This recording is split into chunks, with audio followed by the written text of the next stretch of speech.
കഞ്ചാവ് ചെടികൾ നട്ടുവളർത്തിയ യുവാവ് അറസ്റ്റിൽ. കൊല്ലം പള്ളിത്തോട്ടം സ്വദേശി ജോസഫാണ് പിടിയിലായത്. ഇയാളുടെ ഫ്ളാറ്റിൽ നിന്നും നട്ടുവളർത്തിയ 22 കഞ്ചാവ് ചെടികൾ കണ്ടെടുത്തു. നേരത്തെയും ഇയാൾ കഞ്ചാവ് കേസിൽ പിടിയിലായിട്ടുണ്ടെന്ന് പോലീസ് പറഞ്ഞു. പള്ളിത്തോട്ടം സ്റ്റേഷൻ പരിധിയിലെ നീലിമ ഫ്ളാറ്റിൽ നിന്നുമാണ് 22 കഞ്ചാവ് ചെടികളുമായി യുവാവിനെ അറസ്റ്റ് ചെയ്തത്. കൊല്ലം സിറ്റി പോലീസ് കമ്മീഷണർക്ക് ലഭിച്ച രഹസ്യവിവരത്തിന്റെ അടിസ്ഥാനത്തിലായിരുന്നു പരിശോധന. നീലിമ ഫ്ളാറ്റിലെ 44-കാരനായ ജോസഫ് എന്നയാളാണ് 22 കഞ്ചാവ് ചെടികളുമായി പിടിയിലായത്. ഇയാൾ നേരത്തെയും കേരളത്തിന് പുറത്തും അകത്തും കഞ്ചാവ് കേസിൽ പിടികൂടപ്പെട്ടയാളാണെന്ന് പോലീസ് പറഞ്ഞു. കൊല്ലം ACP രാജേഷ് ടിആറിന്റെ നേതൃത്വത്തിലുള്ള സ്പെഷ്യൽ സ്ക്വാഡും പള്ളിത്തോട്ടം SHO സജി GSന്റെ നേതൃത്വത്തിലുള്ള പോലീസ് സംഘവും ചേർന്നാണ് ഇയാളെ പിടികൂടിയത്.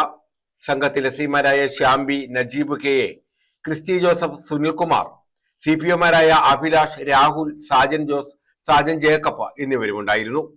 ന്യൂസ് ബ്യൂറോ, കൊല്ലം.